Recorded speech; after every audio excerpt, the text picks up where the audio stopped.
So papalitan natin ito ng ano. Magpapalit tayo mga guys ng ano relay, starter relay. Yan.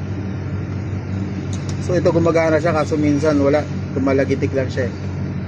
So dumating na yung piyesa nito. Ito ang mga piyesa. Fuel pump, clutch, driven clutch, tsaka drive clutch. Ito yung drive clutch.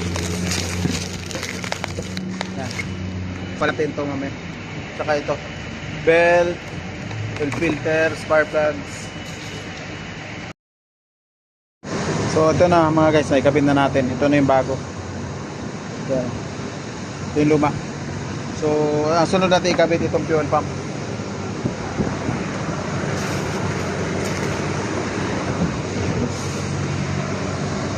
So ito ikakabit natin na bagong fuel pump.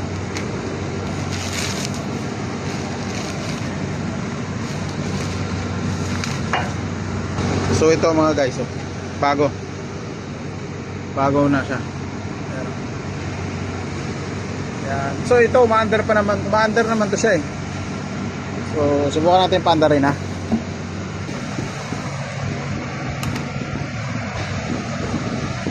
Papakan natin brake. Yan, umaandar siya. Yan, umaandar. Dito.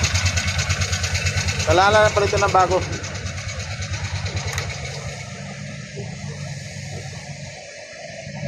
So kakabit natin yung bago.